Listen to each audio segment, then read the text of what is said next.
Well, hey y'all, what's going on? I have been working on this Christmas throw. This is the back of it, and it looks nicer than the front. So here's the front. I single crocheted these together. But you turn it either way you want to. I wanted to make us a Christmas throw. I didn't want to just buy one. I wanted to make one homemade, one homemade throw. It'd be like a family heirloom. These things will last for many, many, many years if they're took care of and they're not, handled real rough and, be careful not to let sharp objects or pointy objects make contact with it and cut it or snag the yarn up. Just take care of it, and that'll last you for years and years and years.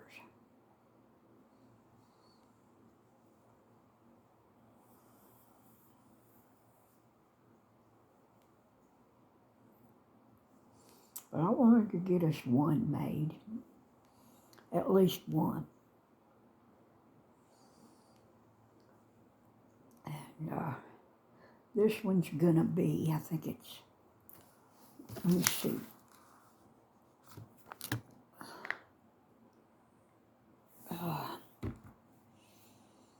It's gonna be, I think it's gonna be 44 by 60, something like that, I think. It'll be all right for a throw, something to cover up with when you're sitting here in the living room. A chair blanket. A chew. And it'll help make the room look Christmassy. I didn't put up much, hardly any decorations. Last year, I didn't put up the tree because I didn't feel like it because it's so much work. And my husband, he don't help me. He's not interested. He won't help me do it. It sucks putting up the tree by myself. Then I have to decorate it all by myself.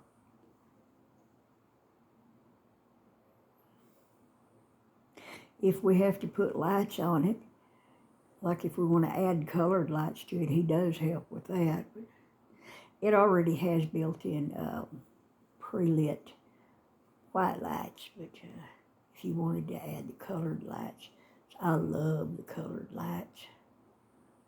I think we did that the last time we used it, year before last. But I've always had to decorate Christmas trees by myself. The ones that we had at my dad's house, I'm the one who had to put it up, decorate it, and do everything. Nobody else cared. And then at my mom's house, whenever I'd be over at my mom's house in the Christmas season, she'd have me put the tree up and decorate it, and she wouldn't tell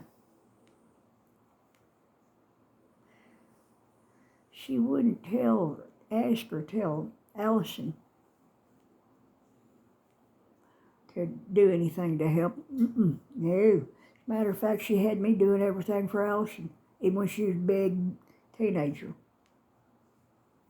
She spoiled Allison so damn bad it was beyond ridiculous. I tell you what, a psychiatrist would have had a field day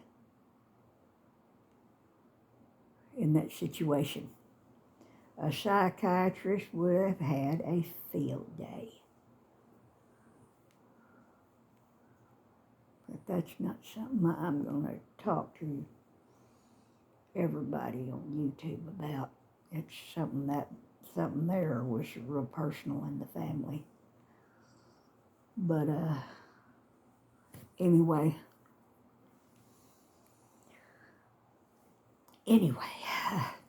she even had me wrap my own Christmas presents. Yeah. She said, would you help wrap it? And I would be, nobody would help me.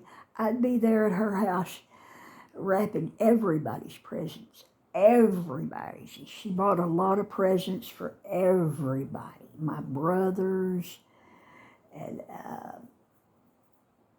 Judge's kids and the in-law, you know, her daughter-in-law and me and Allison and just whoever was going to be there, you know. And I had to wrap everybody's presents, including my own, every dang year that I spent Christmas season with her. Or even when I was still living with my dad, and she had her trailer house moved down there when when my stepdad died. She had their trailer house moved from West Texas here all the way down there to north of Austin, where my dad was living. He had about 4 acres of land because he sold 4.5 acres of land, something like that, because he sold a little piece of it many years ago. But yeah, she had her trailer moved down there. She lived there. She didn't even ask my dad if she could do that. She just did it. And she didn't help him pay the water bill, electric bill. She took advantage of my dad. She used him. And when he would complain and mention, you know, and he liked a little help paying on the water bill or something, she'd get mad. Boy, she'd badmouth him. I mean, she had the gall to treat my daddy that way. And living on his property, and even without his permission and him letting her live there, she would disrespect him and badmouth him. Well, there were some times when they got along and she would act civilized to him. There were times. Like if he'd come over to the house, for her house, for whatever, it was, you know, we'd just walk over there, walking distance on the same property. Every now and then Dad would walk over, not very often, but he'd walk over and she had a huge front porch built onto her trailer that my brother Judd built on there for her. Nice covered porch, nice. We'd get up there on that porch and Mom and Dad sit up there in them porch chairs and get to talking. Talk about one thing and another. Of course, they knew each other all their lives since they was little kids. So, you know, it's not like they would no longer have anything to talk about, you know. They would talk like acquaintances, you know, civilized, when she would be nice to him. Because my dad he'd always tried to be nice to her, tried to be nice to Allison. Now, one time he told her something and it was true. His mom had let Allison's boyfriend move into the trailer house and sleep with Allison when Allison was still a teenager in school. And my dad mentioned something about that. Sure he did, because it wasn't right. She just told him off. She had no respect for her grandpa.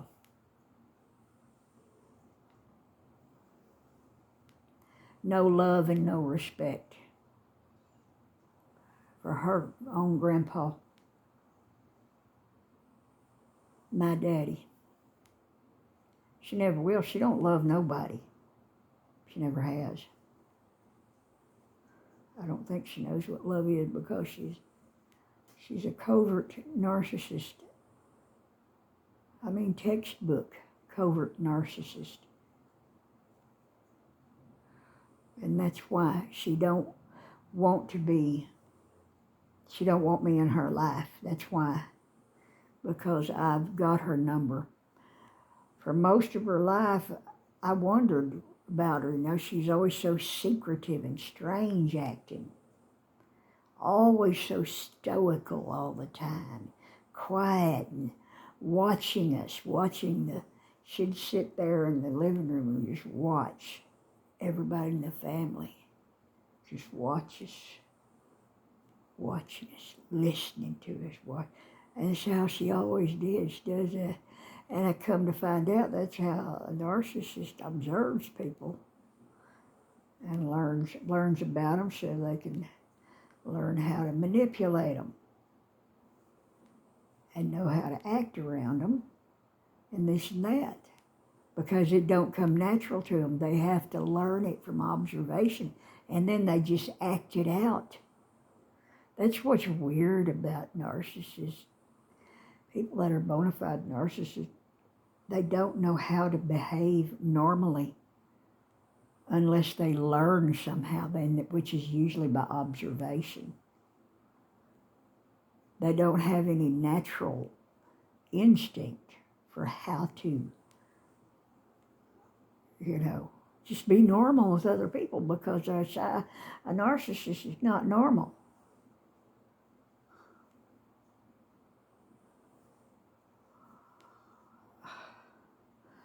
I don't know if it's a mental illness or if it's some kind of a demonic or devilish influence.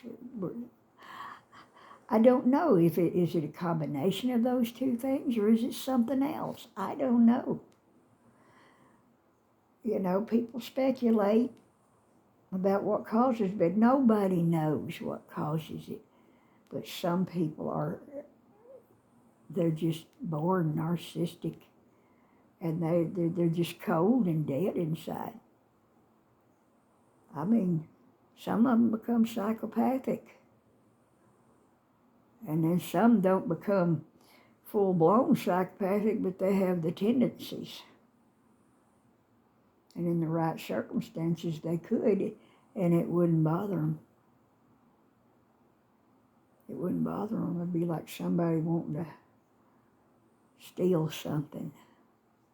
Well, as long as I get by with it, it's all right. So they go and they steal it, and they don't, have no conscience. So forget remorse, no feelings of guilt, because they have no feelings of love. They have no feelings of empathy, compassion. They know how to act it out if they have studied other people and learned how to act it out. And I'll tell you what, those kind of narcissists, they're such good actors. They belong in Hollywood. I'm not kidding you. And I'm telling you, Allison belongs in Hollywood. She can act like you wouldn't believe, and she can turn on them alligator tears. It's like that. Instantly. If she thinks she can use them tears to manipulate somebody, here they come. And she can turn them off just as quick, too.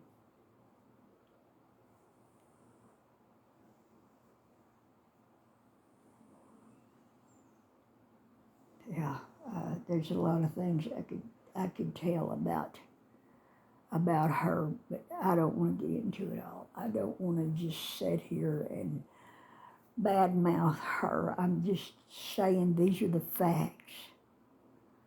These are the facts.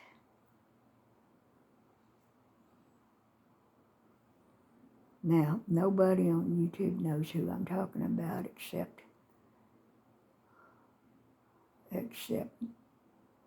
maybe somebody in my family. Well, somebody in my family, if somebody in my family watches this video, they'll know who I'm talking about. But anybody else are not going to know. Because I am not going to, I'm not out to splatter, drive by and throw paint on her life, splatter her life or her reputation. That her reputation, if it gets ruined, it should be by her own doings. You know, nobody has to do that for her. All it takes is somebody to start seeing, after a while when things don't add up right and things just not quite making any sense, and she tells you something, and then you find out, or you see for yourself that it's not like what she said, and she'll the people that she does wrong, and they catch on to her and they break up with her and whatnot, her ex-husbands and ex-boyfriends, because they couldn't put up with her anymore. It wasn't working out because, you can't have a relationship built on lies and manipulation and just using somebody and not caring about them. That don't work.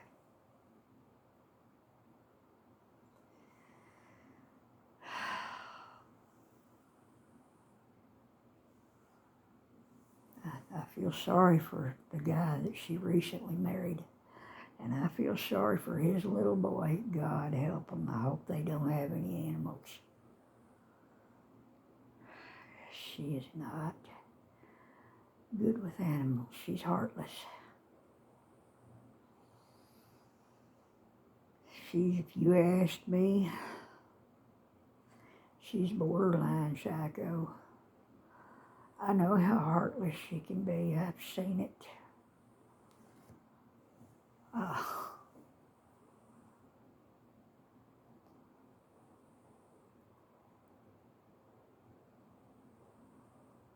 Listening to her say certain things and observing certain behaviors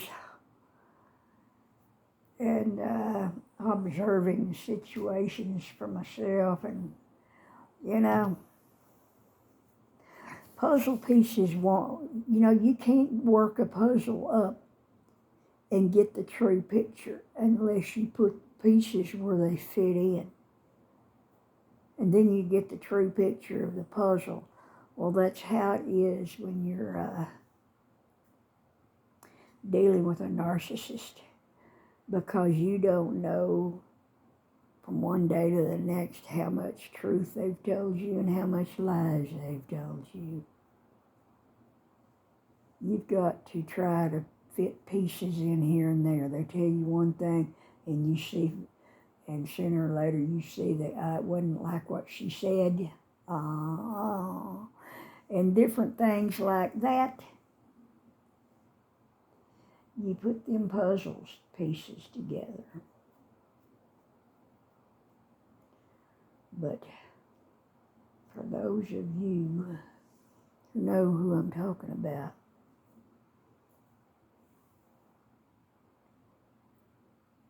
you wouldn't want her to be alone with your animal or your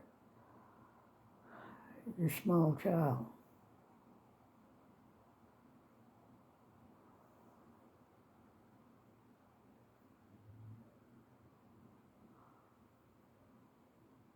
I do know for a fact that she would physically hurt the animal. I don't know about the child.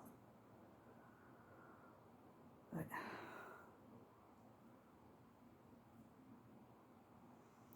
this is it's like a nightmare or a weird movie, some kind of a drama movie or something. That, I don't know, a family drama movie or something.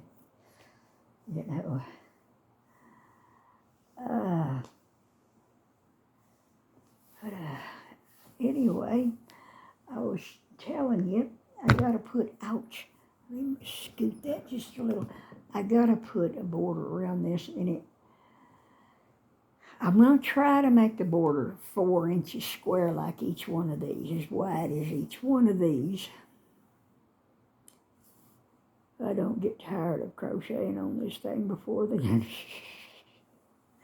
I'm going to try, because it'll look good with the 4-inch border and the 4-inch squares. So,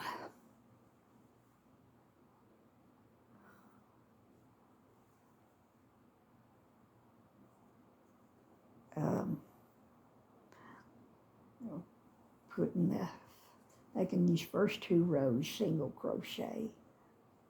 Single crochet is a good stitch to use for a border because the stitches they're small, and so they're more snug. So the garment is stronger as a result. Smaller, tighter stitches are strong, makes the cloth stronger.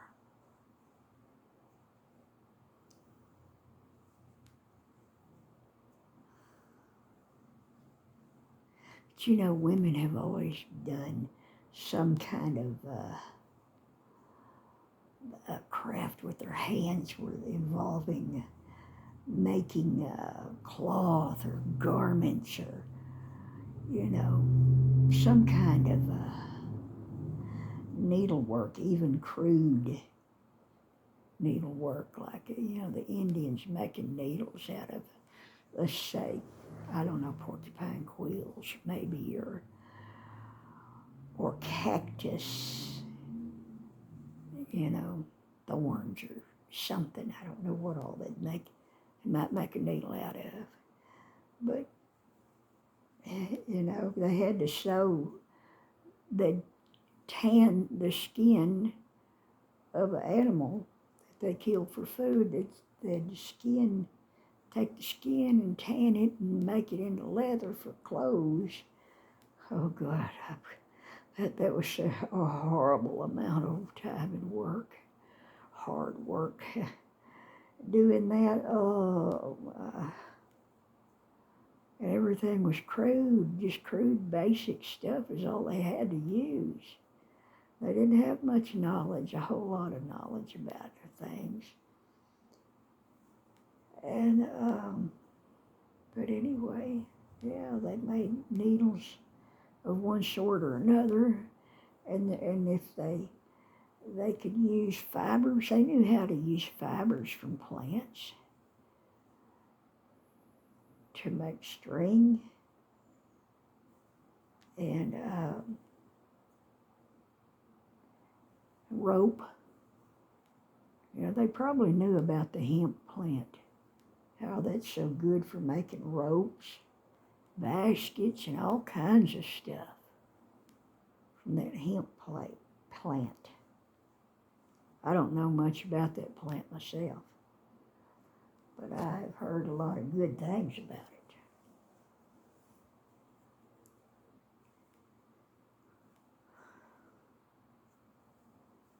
I find things like that interesting. Maybe real boring to a lot of people, but to me it's interesting. But women would weave, and, you know, different things to make things to wear, make things for the bed, whatever kind of bed they had, and blankets, and just different things they'd have to make that they needed to survive.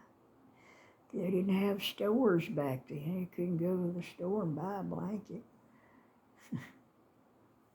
or anything else you might need. Everything they had to make themselves with their hands. Don't you know that was a hard life?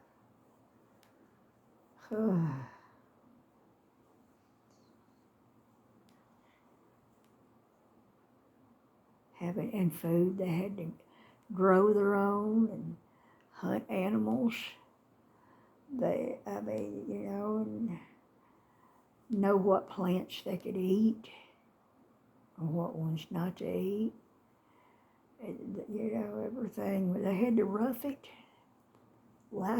Every day of their life was roughing it.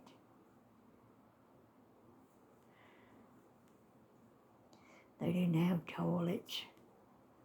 They didn't have bathrooms where you could go in and close the door. That would suck. Oh, God. It amazes me if the human race went as many thousands of years as it did without toilets, even before outhouses. What did they do? How awful, no toilet paper. Oh, how did they make it? How?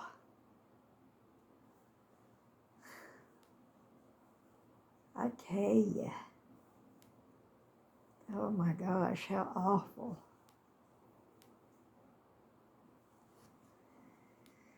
I'm glad I didn't live in old times like that. And if you got hurt, there wasn't no hospitals. They didn't know much about what to do for you. You could die. People did die. People died a lot from getting hurt. Died a lot from infections that now it cure easy with antibiotics.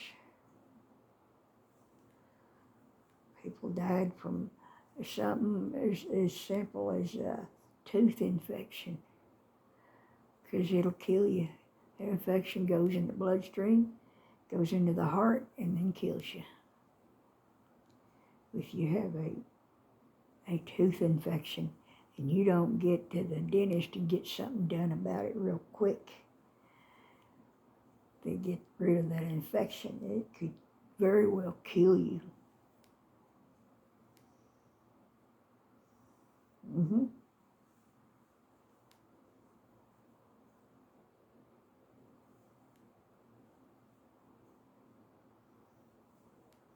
Yeah, I used to work at K-Bob's, a dishwasher and a table busser at K-Bob's. And that asshole manager that was our boss, he was a jackass. Pardon my French. He was a jackass. He was a sawed-off little runt.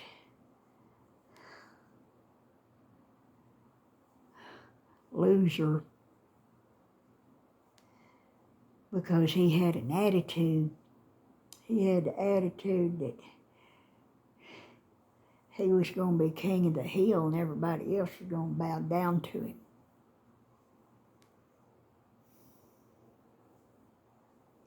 That's how he treated us employees. And if one of us wanted to voice a concern or share an idea or anything, talk to him about anything, he'd just brush us off, just walk away, wouldn't listen. And we didn't dare try to talk to him very much because he'd yell at us.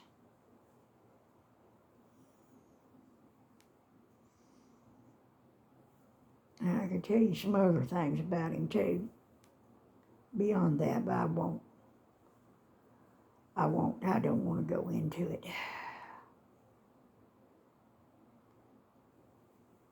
And how he drove me to having to quit the job because he was just digging around like crazy for an excuse to fire me.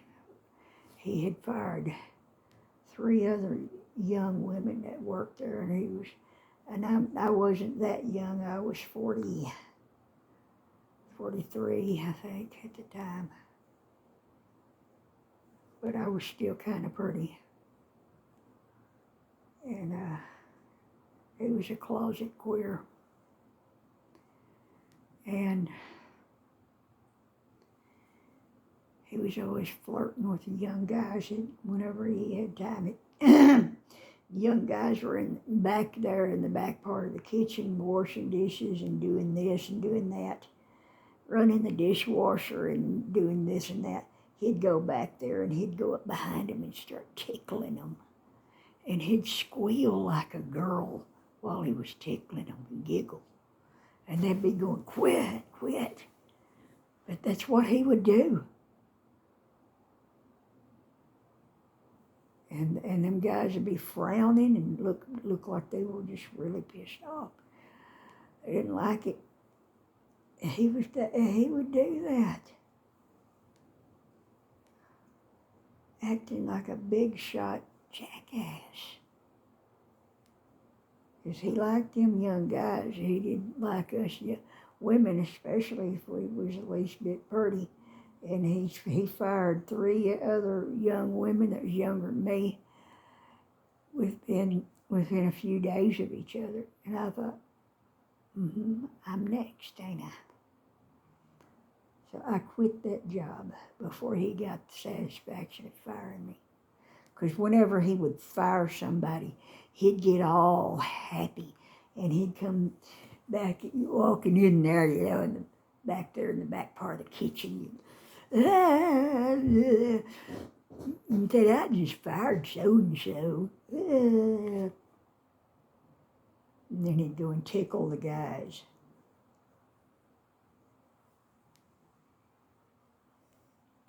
And one of the guys, I said, what you firing for? And he wouldn't tell. He wouldn't tell.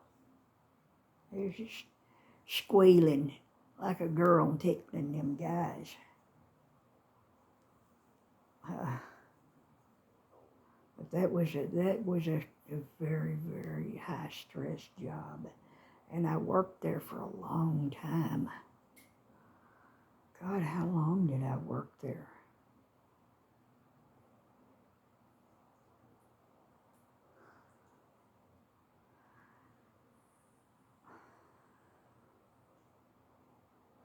Almost a year, I guess. I just can't remember it now. It's been so long ago. I can't believe it's been that long ago either. I was 44 when I worked there. 43 and 44. I turned 44 while I was working there. And now I'm 63, so it's, 19 years ago?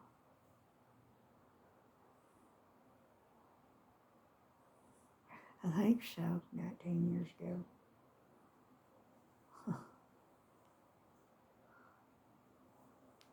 In a way that don't seem very long ago, and then in a way it does. God, it's mind-blowing to me how fast the years go by, how fast our lives go by.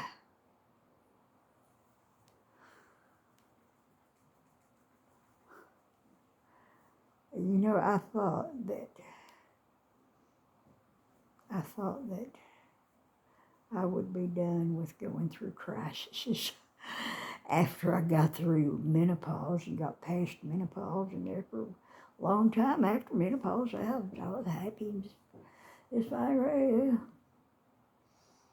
yeah. Then it seemed like when I hit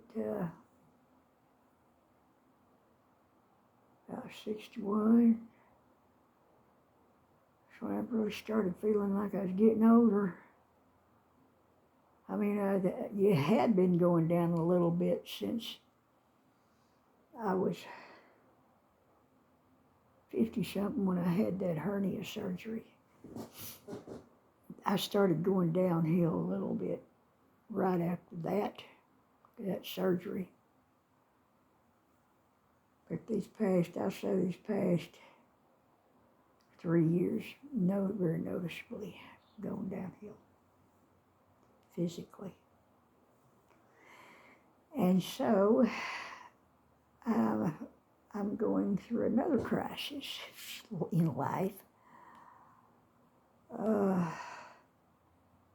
Crisis of getting old and knowing that I'm coming to the conclusion of my life. Getting closer to it anyway. And the frustration of everything being so hard to do.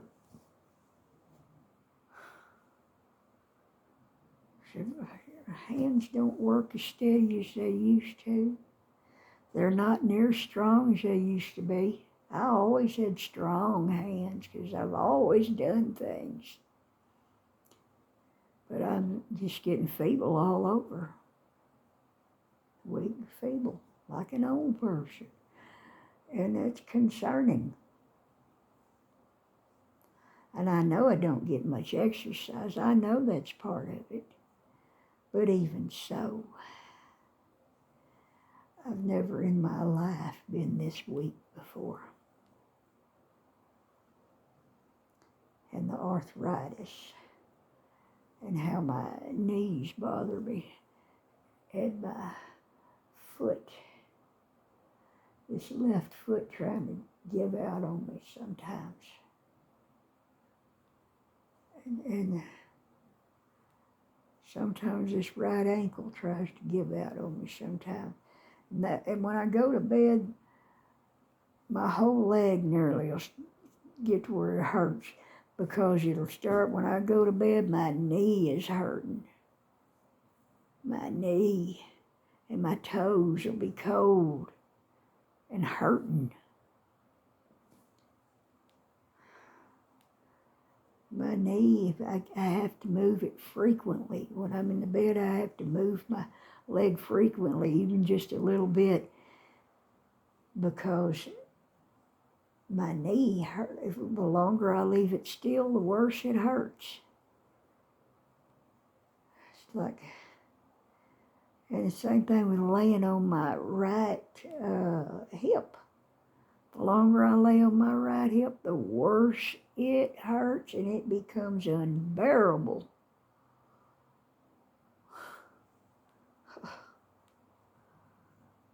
So, well, I have lost some weight from taking them keto gummies.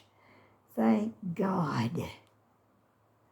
And I have been able to get up out of chairs and walk easier, a little easier, move around a little easier, because I'm not packing quite as much weight. I've lost some.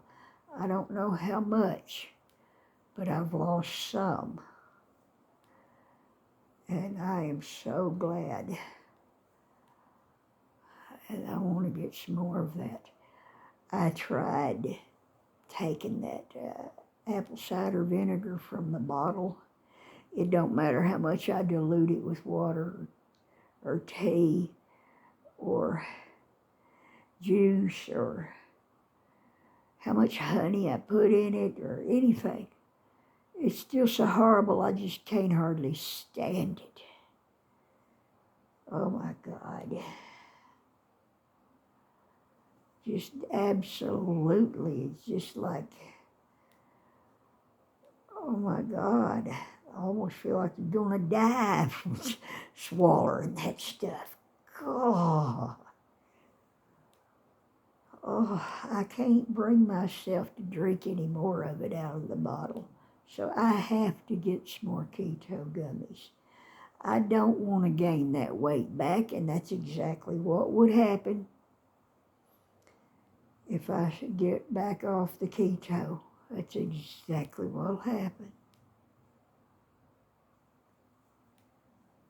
Because I have no willpower at all when it comes to staying on some kind of a healthy diet. I do eat reasonably healthy. It could be better, but I don't cook, and I don't feel like cooking. I've never been a good cook anyway, but I don't feel like cooking. I don't feel like doing much of anything anymore, and I don't mean to be that way. I just don't have the energy.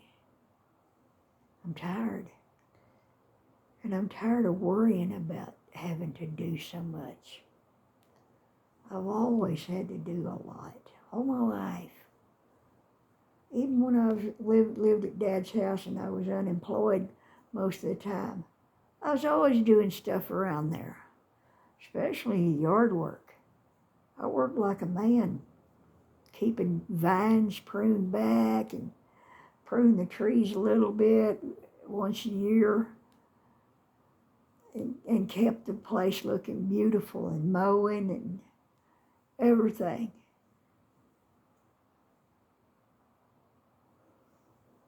Plus I'd be sewing. I sewed a lot. I still sewed a lot back then, and I sewed a lot, and sometimes I'd crochet, and I always stayed busy doing something. Of course, I did the housework,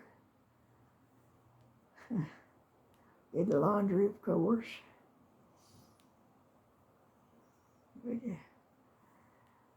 But, but I really gained a lot of weight since after having that hernia surgery. I've gone downhill. That's when I can mark a calendar of my life right there, is when I really started to go downhill faster. Because I noticed right away that I had lost my stamina. Because before I had that hernia, I had a lot of stamina. I could stay busy doing stuff all day long and went up till bedtime. I mean, I would be real tired by bedtime, but I could do it. But after I had that hernia, I had a blocked bowel and a hernia, and they had to go in there and untwist my bowels and sort them out right. And, and I almost died, they kept me for observation overnight, and they'd have to go in my room and wake me up and tell me to breathe, because I'd stopped breathing. But anyway, ever since then, I've lost my stamina, and I can't do much during the day. A little piddle here and a little piddle there. Not much else. Oh, a little piddle. I could write a book about old people and call it The Little Piddle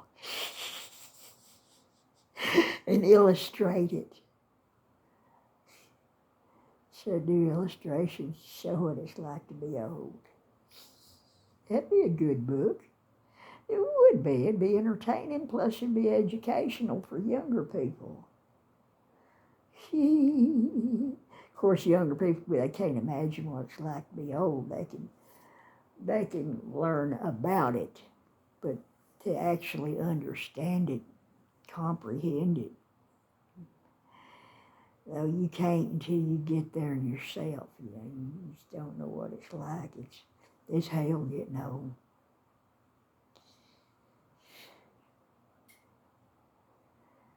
It ain't for the faint-hearted.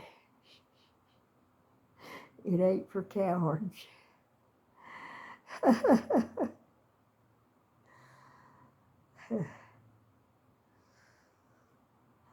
I try to make the best of things every day. I take it every day, one day at a time, and see what I can do today. And I'm always disappointed in myself because I'll think about things that need to be done around here. I need to clean this, I need to clean that, and well, I can go clean that, but then I won't have the energy to do anything else. So I have to pick between this and that. I can't pick both.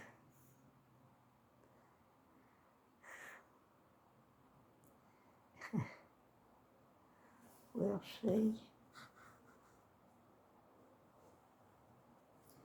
Got that much done.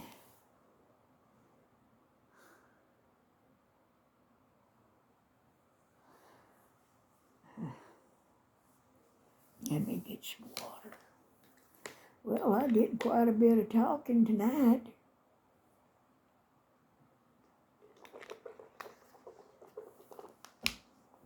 I wasn't expecting that. I thought, well, we'll see what happens. I thought, well, I'll probably sit there and crochet for 10 or 15 minutes before I can think of something to say.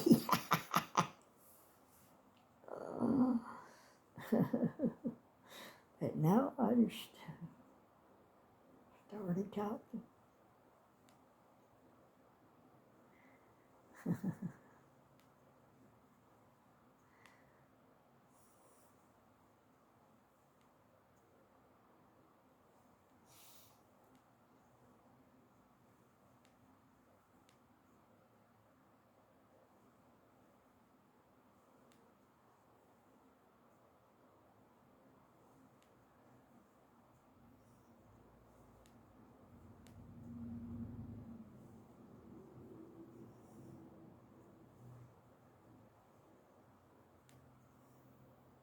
Well, now here I am crocheting and not saying nothing for 5, 10 minutes.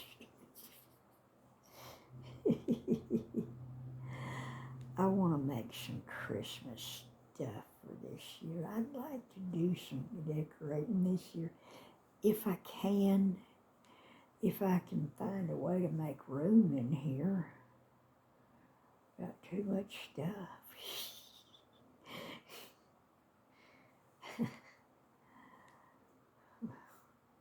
We're out of room for stuff. We don't have any more room for any more stuff.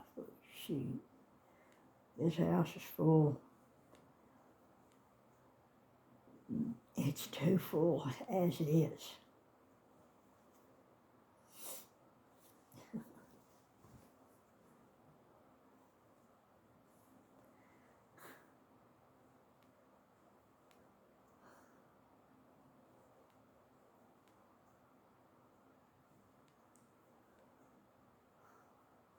But my oldest daughter, I want you to know that if I croak before the rapture takes place, that I want you to know that you can have whatever you want of my stuff, especially my yarn and my, you can do what you want to with my dolls, whatever you want to, you know. You can keep or leave whatever you want to.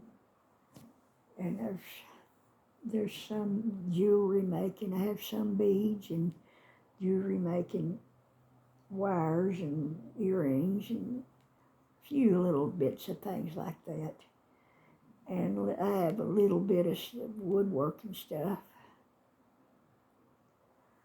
I have the woodworking tool. You plug it in, and the tip gets hot, so you can wood burn your design into the wood.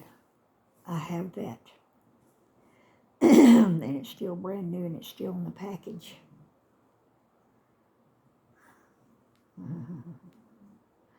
I've done a little bit of wood burning before many years ago.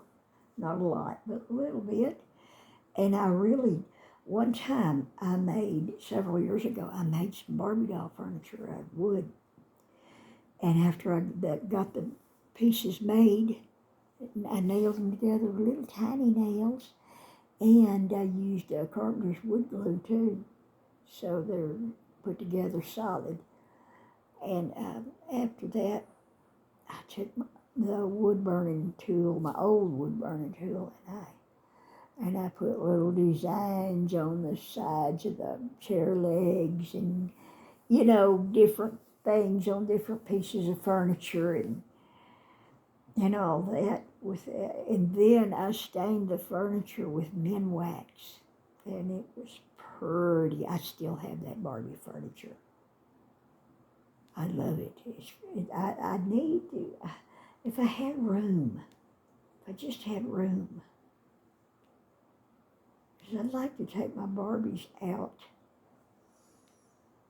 of the box, storage box they're in, and all that far out Barbie furniture I have, and I could put them right here in this big bookcase right here. I just have to take the yarn out. And I've got 2 long shelves there for sure I could use for a Barbie house. And I could put Barbie stuff on top if I wanted to. But I would like to do that just to enjoy that stuff. Well, shoot, I'm going to leave it behind anyway. I might as well enjoy it while it's here. That's the way I look at it.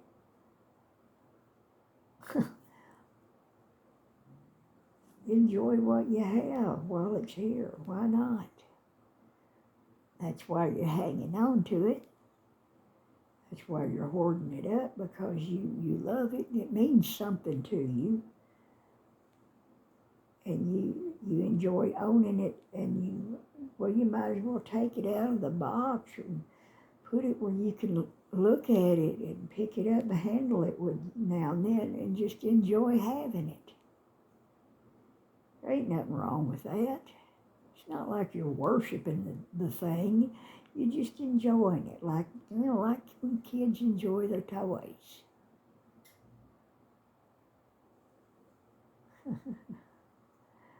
That's what my whatnots are to me. They're my grown-up toys. and the Barbie stuff, I've just always loved dolls and doll houses and doll furniture. I just always have, all my life. It gives me a thrill, Like, oh, wouldn't it be neat if you could shrink down and live in that house when you wanted to? You could take a vacation in that dollhouse when you wanted to.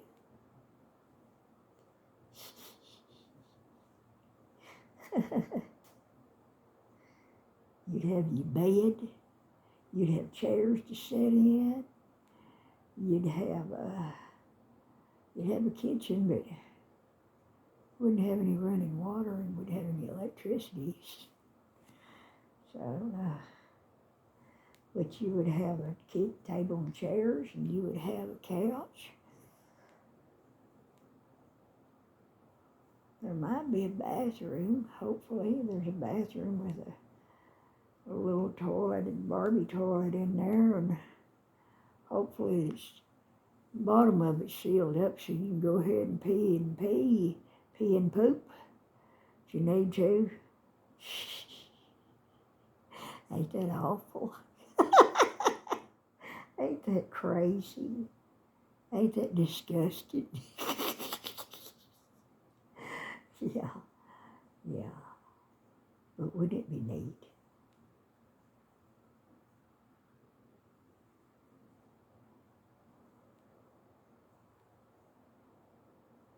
Wouldn't it be neat if you had some people that shrunk down to Barbie size? And you could make them a Barbie house, just get them some Barbie furniture and, you could make them a dream house. You could make them whatever kind of a house you wanted to. All you'd need is some kind of saws and a bandsaw. It's real helpful, bandsaw. No. Well, a jigsaw might be too, but a bandsaw. I used a bandsaw cutting wood for my dollhouse that I made in there. I did the very best I could on that, and it shows. I mean, it ain't professional by any means at all. You can tell an amateur did it, but a good amateur did it. Yeah.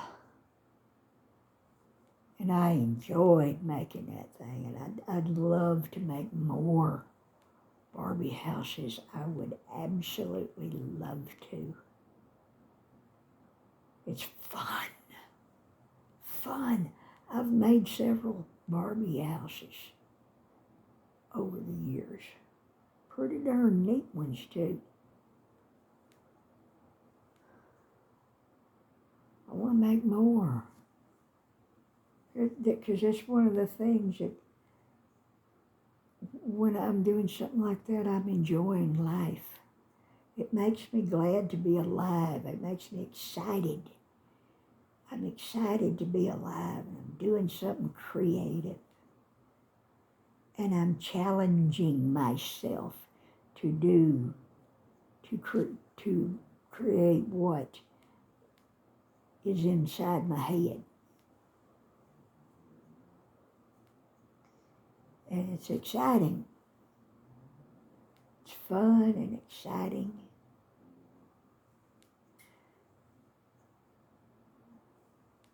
I love it. I want to do some more of it. I want to do more. Dollhouse making.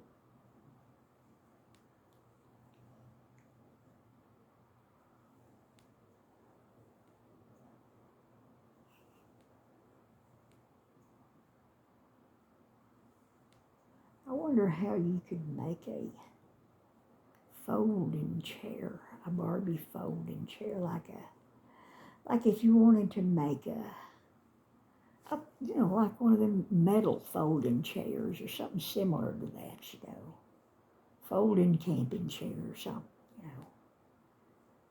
something simple.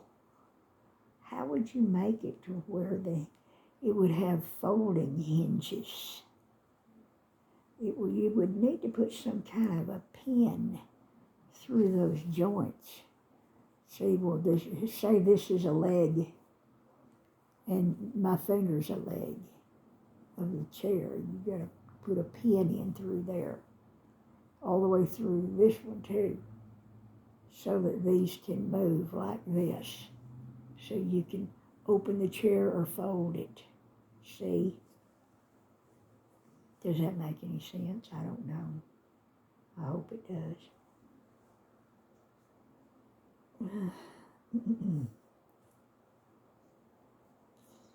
Dang, I'd like to do that. I'd like to do pour some more resin someday, maybe. Oh, I love doing that. I don't care a dang thing about making any more of them skulls or any of that crap. Just pretty stuff and practical stuff.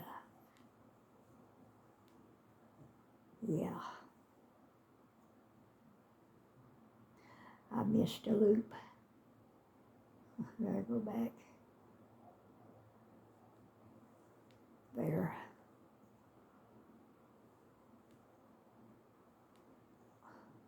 I need to try to get some more pillowcases made.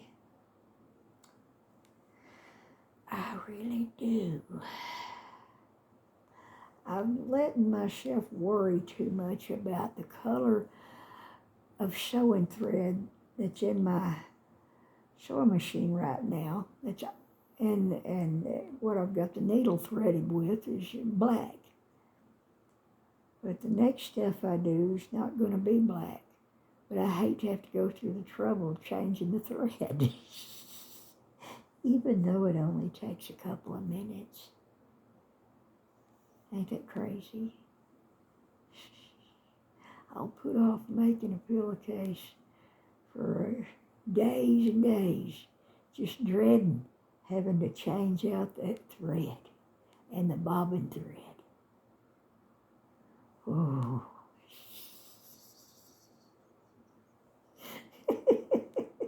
Does anybody else ever do stuff like that? Or am I just nuts?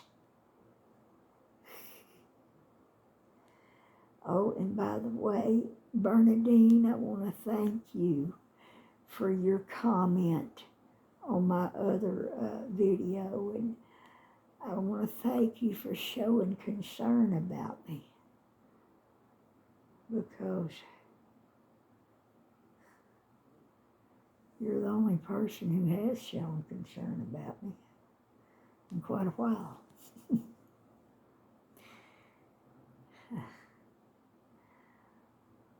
Well, how have you been? What have you been doing? How's the weather where you live? And do you ever feel the Christmas spirit in July? I do every year.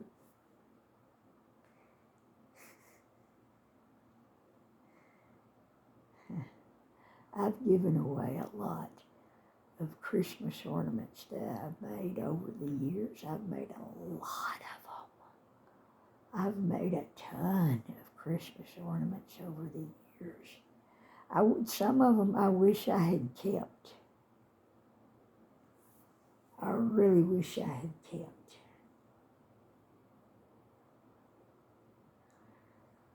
But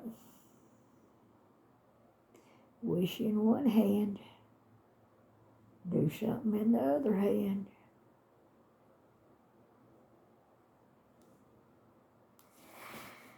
Well,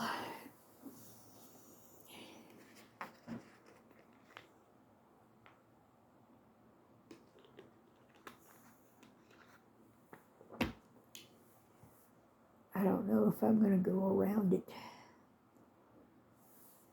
for 4 inches or not. Ideally, I would. But for right now, I'm ready to be done with it. I want to do something else. I want to do a smaller project.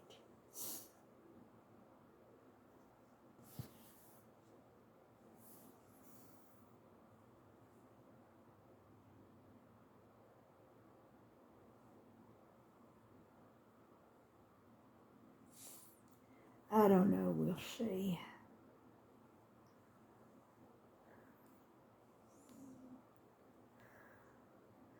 My nose feels like there's a nuclear warhead in it. It's going to go off at any minute now, any second. There's psoriasis in it.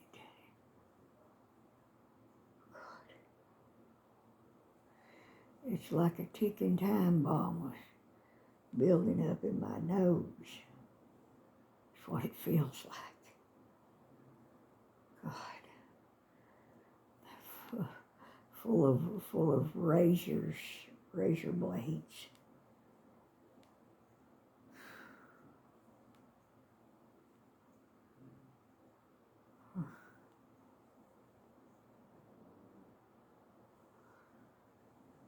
Well, I'm back around it. I got to go into it right here. If I can get my hook to go in there, well, shoot, go in there. I know you can. Go in there.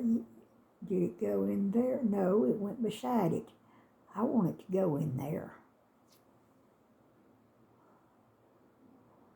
I want it to go in there.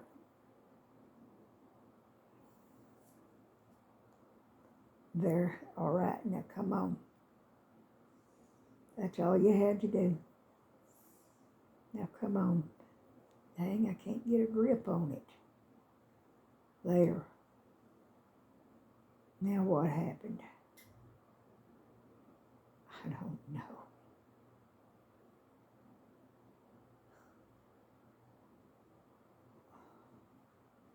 Nothing happened. Shoot. Nothing happened. I have to go in from the top. Once I get it in there, there it is. Now I can do it. There. Sometimes you have to make a hard stitch in crochet. And I hate it when that happens. But sometimes you have to.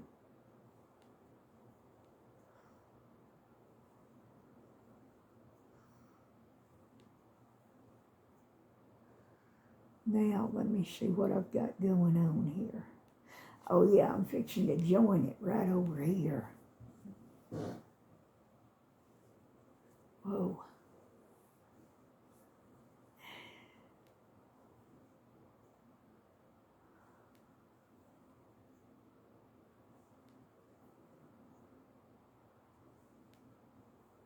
Okay. Okay. I'm going to join it now, right there. Right there, I'm joining it. There it is, I joined it.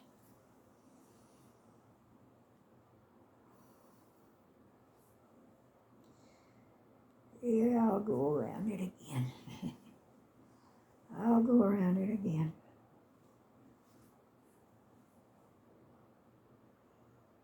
I think this time with a double crochet.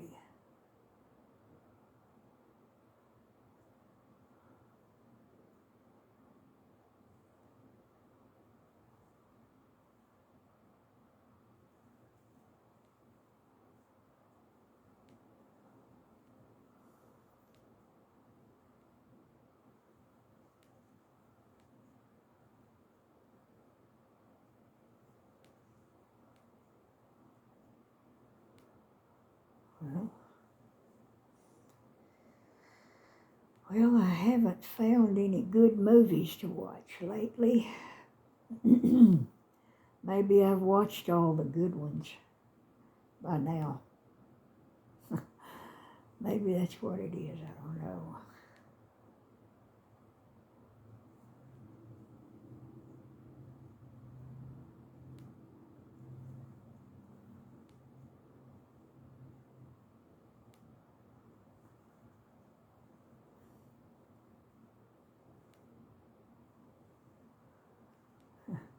I wish they would have made a lot more of those good old spooky gothic mystery movies, horror movies they made back in the 60s and 70s with Vincent Price and Peter Cushing. They were my two favorite horror movie actors. And John Carradine was good too. I liked him in them scary shows. He was funny. He was more funny than anything to me.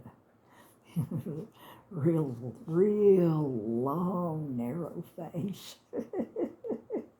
And that big, funny mouth. A big, goofy, hillbilly-looking mouth.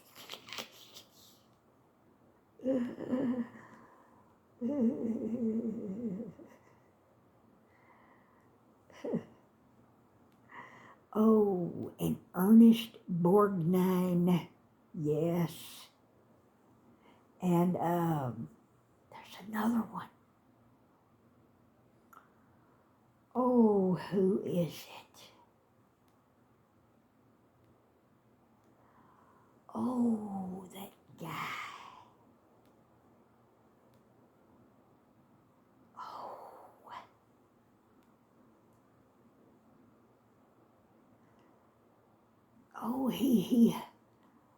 Oh, who was he? Darn it. Oh, I almost remembered his name. Shoot. There was a guy that hosted spooky weirdo shows. I think back in the 60s, maybe early 70s.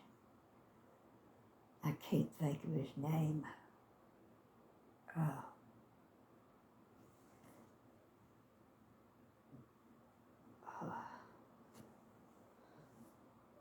It went out of my head. Went right out of my head. But there's a lot of good shows.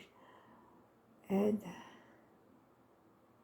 there's if you want to watch some good old spooky weirdo shows, old ones that are really good, look up, go to YouTube and look up, Google Thriller. A lot of good thriller shows. It's a series. Each show is an hour long, and each one is a different show. It's not a series like a soap opera or something. No, each show is its own show, and they're all spooky weirdo shows, and they're good.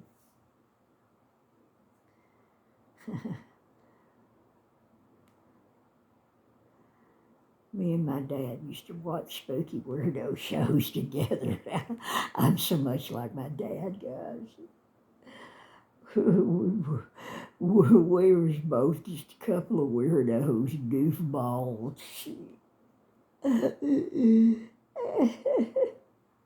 Couple of goofball weirdos. The apple didn't fall too far from the tree. I'm my daddy's daughter. Morbid stuff. We always had a morbid fascination. You know, we like to watch ghost stories and all kind of shit like that, you know. It's no wonder I had nightmares for years when I was a kid.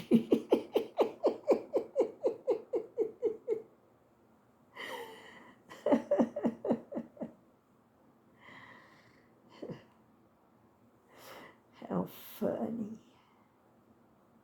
How funny. I miss my dad.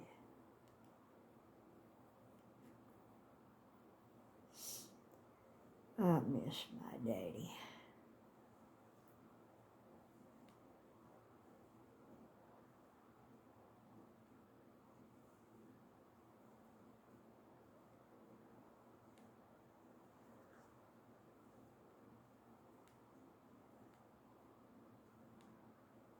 I miss my daddy.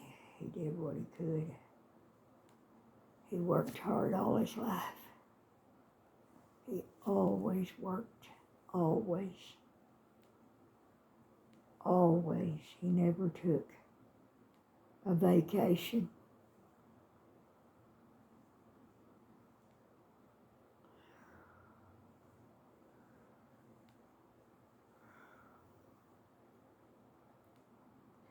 The only times that he ever took off from work was when he had to go to a funeral, like to his mom's funeral. And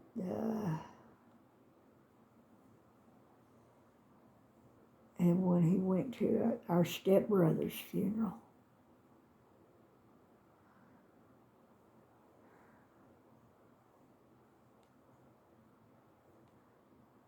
And, you know, stuff like that.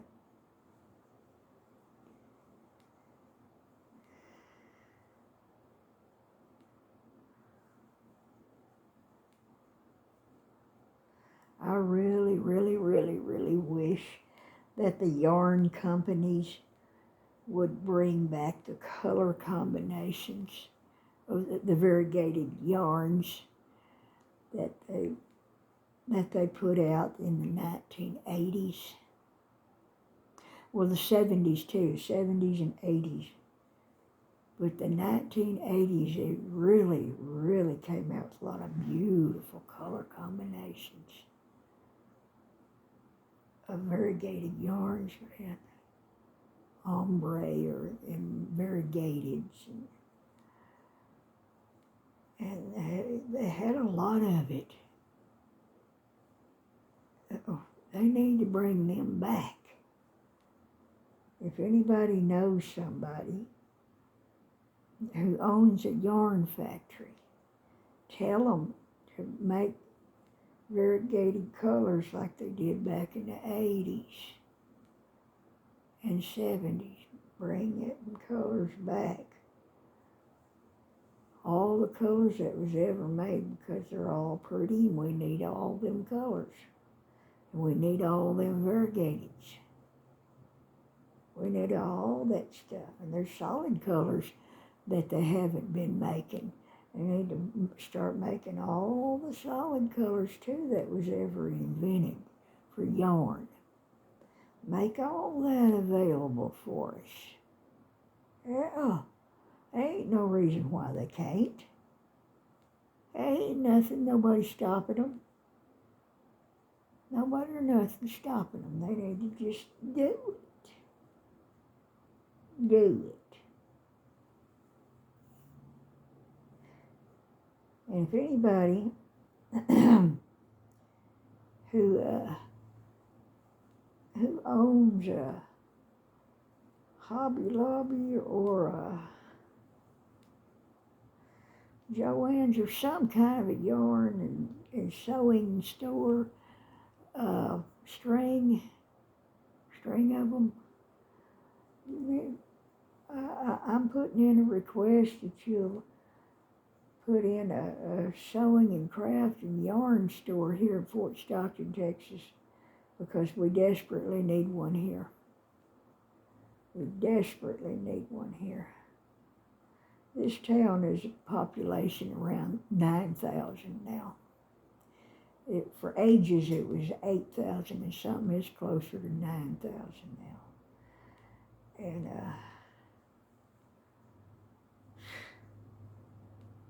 we need, because whenever we need something, besides of what little they have in our Walmart, we have to drive almost 100 miles north of here to Odessa to go to a Joann's or a Hobby Lobby or whatever. That's just one way, driving one way almost 100 miles.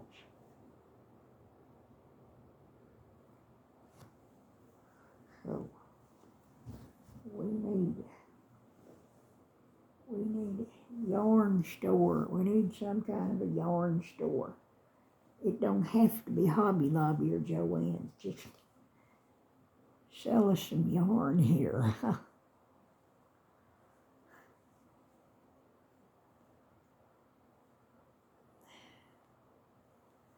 It's going to take me a long time to get around there.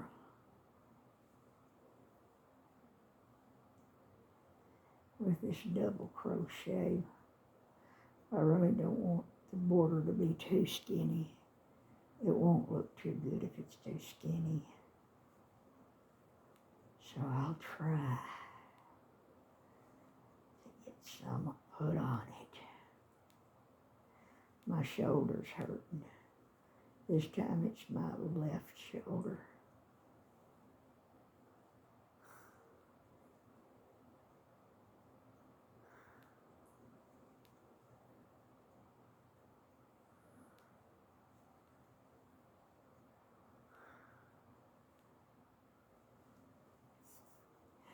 Yeah, Lily and Mila, they live an awful boring life, poor things. They sleep with me on the bed for a good 12 hours. And then during the day, they sleep 2/3 of the day away because there ain't nothing else for them to do.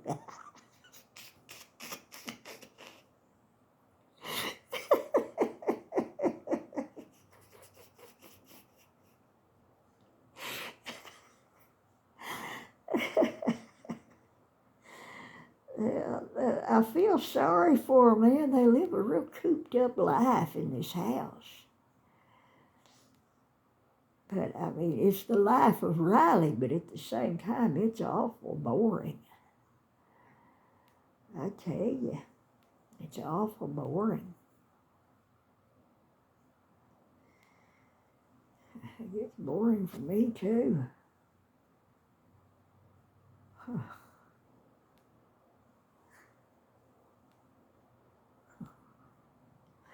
They're both laid over there together on the couch.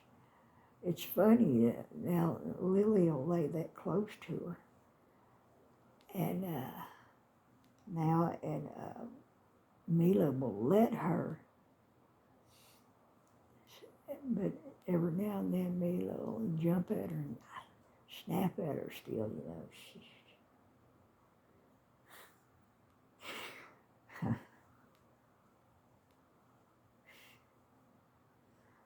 Mila jumped on was it yesterday or the other day?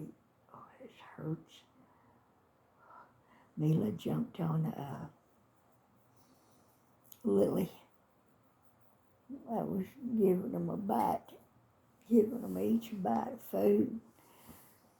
And Mila just jumped all over Lily. Just mean. Shoot. But then, next thing you know, she'll tolerate laying beside her on the bed or on the couch. She'll stand beside her sometimes now and walk beside her when they go outside, when I let them out in the backyard. Yeah, She'll eventually get a little better with her, but when it comes to eating food, I don't know if that'll ever change. I'm still having to feed Lily up there in Paul's recliner. It's the only place in the house I can get her to eat. I put her feed bowl up there on his recliner. And she gets up there, she'll look around for a long time like that, watching for Mila. And then she'll finally, very hesitantly, she'll start to eat. She's so paranoid about Mila jumping on her. I figure one of these days she's going to get fed up with it. Because, you know, Mila, she don't listen to me. I'll yell at her and tell her, quit it, stop it. And she don't listen to me. But I tell you what, if Lily gets fed up with it and wants it to stop, she'll just have to fight back at her and let her know that, hey, I ain't going to put up with it no more. That's what it's going to take. And I can't do that for her. Can't. Now, I interfere enough to make sure that Lily ain't going hungry. I make sure she gets enough to eat. I make sure she has the opportunity to eat as much as Mila does. And she does. I make sure she gets food to eat. Yeah.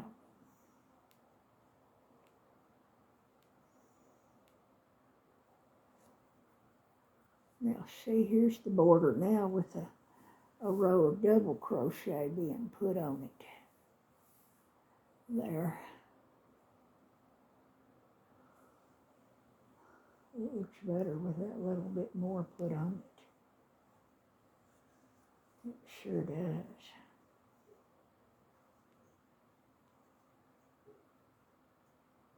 I hear the neighbor's dog barking. I hear that dog barking.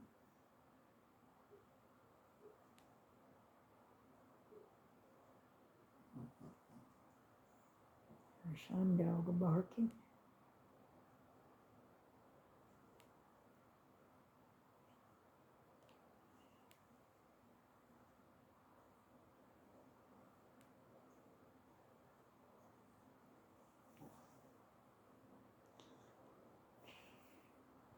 Shoot. I don't even know. I don't remember how to do that. I'm losing my mind. Losing my mind. Like George Costanza would say, losing it, losing it. Y'all remember that on Jerry Seinfeld? When George Costanza was losing it? That was so funny.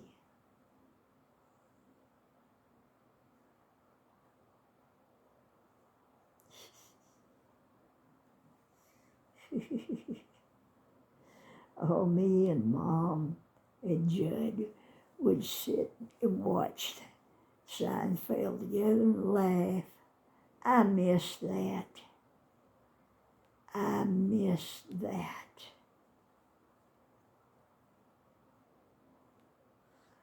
Dang, I miss that. Watching TV with Mom and Judd and us laughing. I miss it.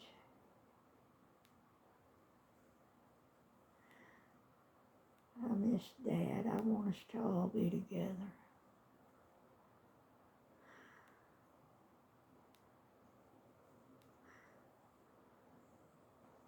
I want us to all be together. I want Mom and Dad to live in my mansion in heaven with me. They still have their own mansion and go over there during the day. Well, now and then, and fiddle around, but they got a spend most of their time and their nights are, living with me, my mansion. Of course, there ain't going to be any nighttime. There's no nighttime in heaven. That's what the Bible says. Because Jesus is our light. There's no sun, no more sun.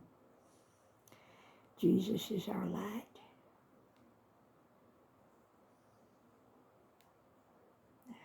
He's the light of the world in more ways than one.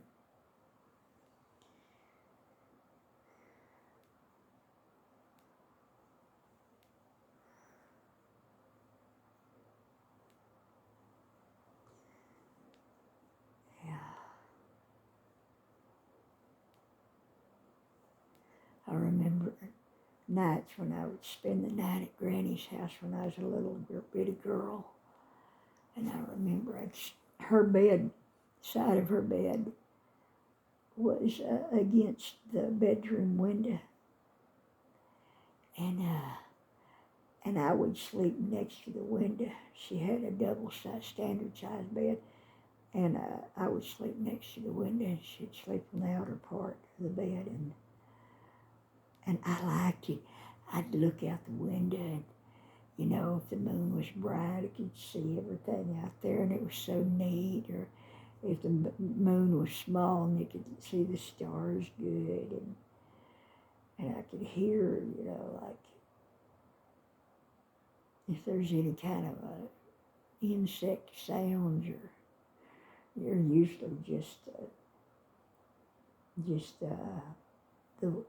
the wind or a breeze, sometimes just a breeze, and make that softened sound.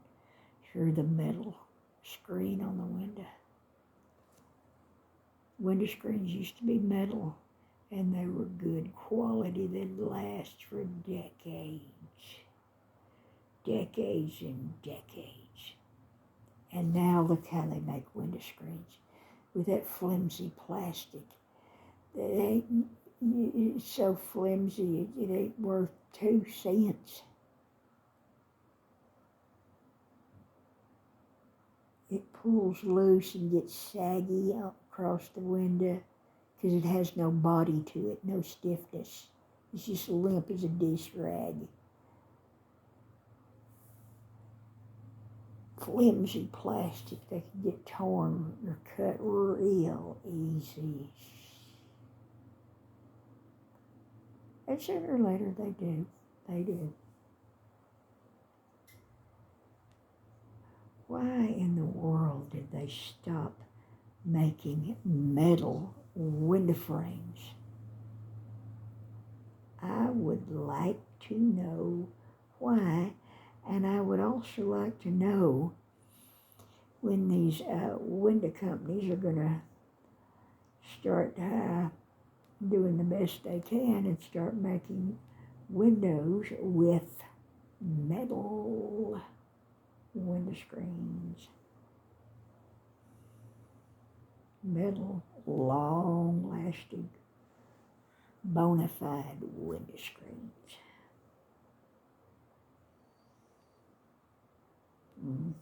Probably never, because these are the end times. Things are going to keep getting worse and worse in every kind of a way until the terrible end.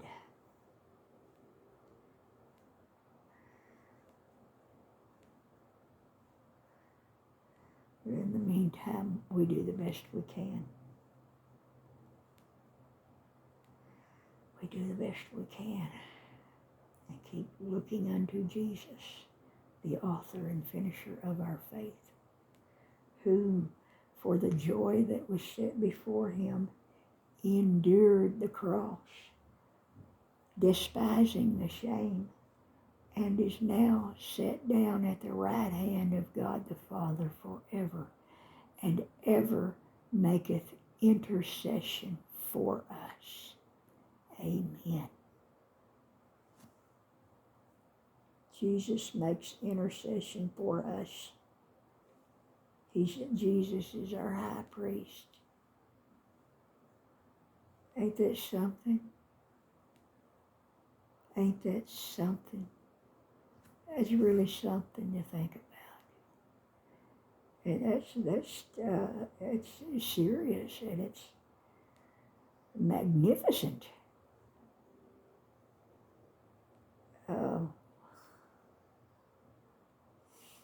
I mean, that's our salvation. Jesus is our salvation.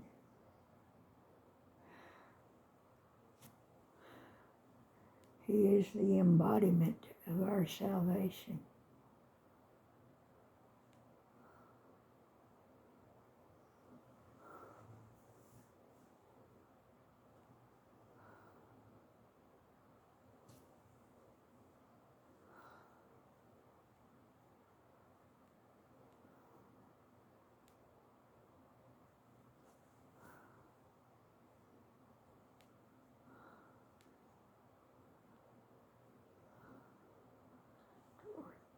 Lord Jesus, be with me now and forever, I pray. And I praise you, Heavenly Father, and I praise you, Holy Spirit. And I praise you, Lord Jesus. Amen.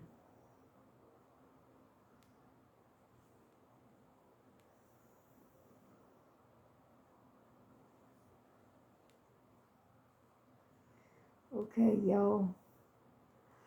I'm not getting close.